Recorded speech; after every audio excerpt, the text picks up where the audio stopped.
Do you have children in your classroom who speak languages other than English at home? What do you know about their home languages? And how can you best support their oral language development in an English-speaking classroom?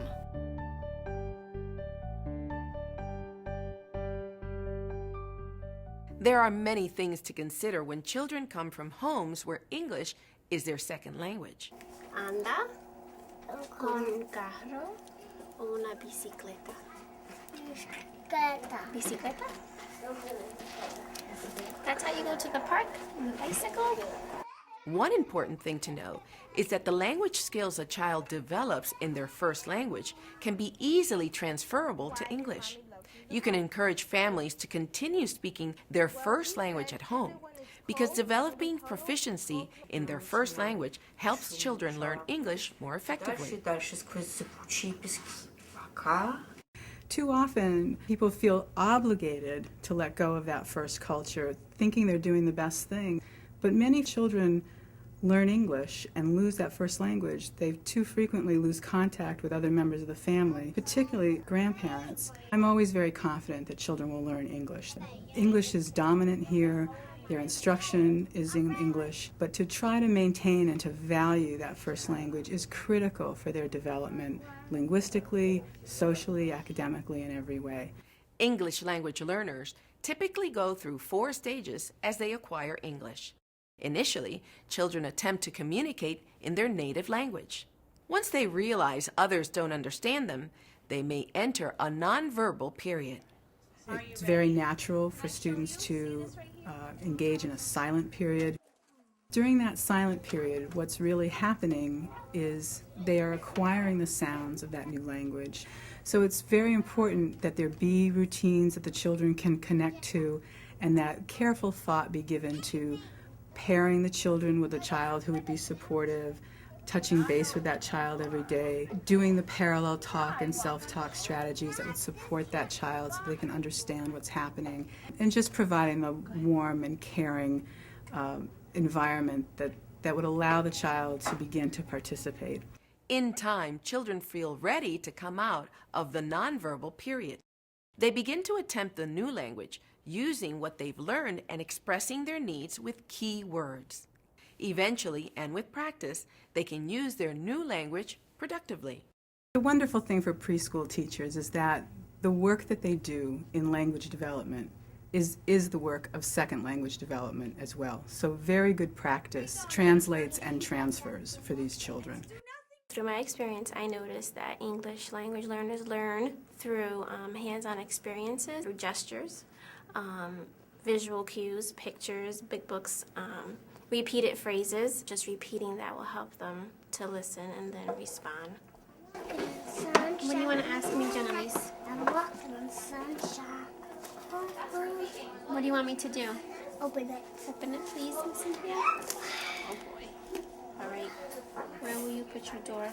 Sitting them closely during shared reading by me when I'm reading a big book. Actually, sometimes reading the book to them beforehand so they can kind of have that background knowledge and know what to expect. When you have an English language learner in your classroom, you may find that it helps to learn a little of the child's first language. You look through it with your eye, with your ojos. Muy bien, good job. One particular child I can think of would say a word and she'd be afraid to say the word, but I said the word in Spanish, amarillo. So the fact that she knew that I spoke Spanish, I thought helped her to be more comfortable, and then she began to speak more. And where's the door here? ¿Dónde está la puerta? Knowing a little about another language can help you understand its similarities and differences with English. You can then point these out to a child who is still acquiring English. Some languages may share cognates. True cognates are words that have the same meaning in both languages. That can be a very powerful tool for children to learn vocabulary. The word animal and animal in Spanish, the same word, they're cognate, they have the same meaning. The word plan.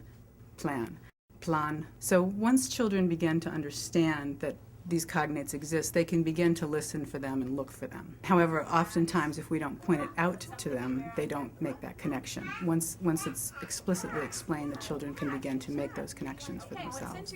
If you or another teacher is fluent in the child's first language, you can use the language frequently to support the child's understanding of what is happening in the classroom. Doing so will not slow down their acquisition of English. From my own culture, Puerto Rican culture, we do a lot of code switching, which is just we will start talking Spanish and then all of a sudden it'll be an English word in there or speak English, and to know that that's okay. Look, how about start from here? That's an L. Looks Like like a casa? one. Good noticing.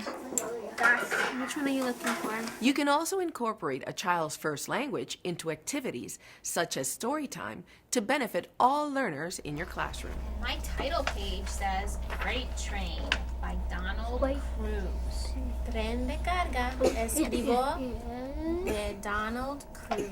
My co-teacher is Spanish speaking, so it's very helpful for us to be able to take a text and alternate reading a sentence in English and then a sentence in Spanish. Juan de Tolva, amarillo. Yellow hopper car.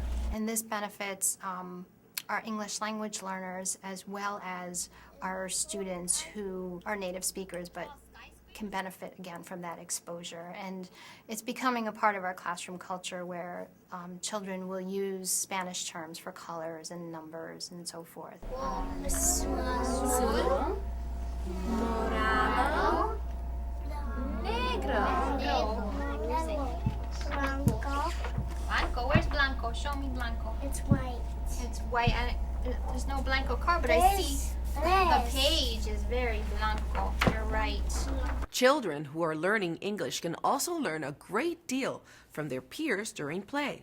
You might consider pairing a child with limited English with a child who has more advanced English skills for a while.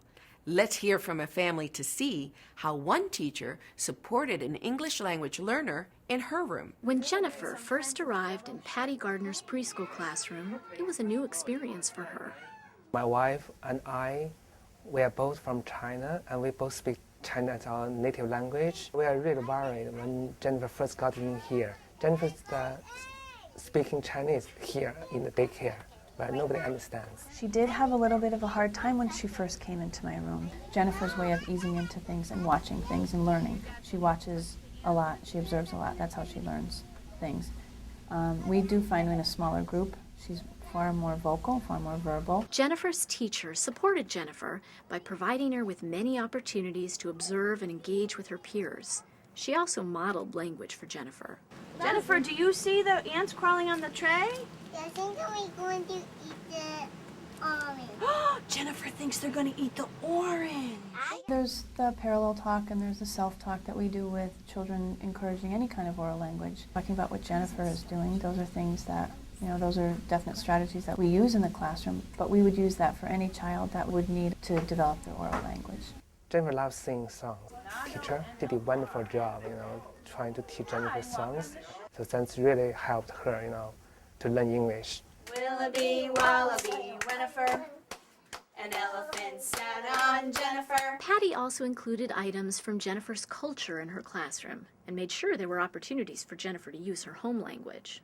They've been playing Chinese songs in Jennifer's classroom, and they have like a Chinese book. Jennifer's dad sent me a video clip of a teacher singing a Chinese song, and Jennifer knew the song. And so after we watched the little video clip as a classroom on the big screen in our classroom, Jennifer sang it for us.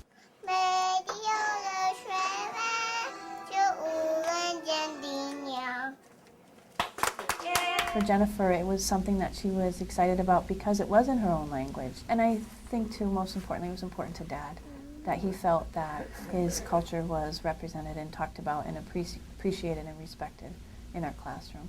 Sometimes it's really hard for Jennifer, because to learn two languages at the same time. I'm not trying to push her too much on the Chinese characters. I teach her how to sing several Chinese songs. And we have some Chinese books. Jennifer will be an English native speaker, then for sure, because she grew up here, My goal for her, is especially for the Chinese language, is to be able to read it and to be able to speak it, but, can read a little bit. So that's my ultimate goal for Jennifer.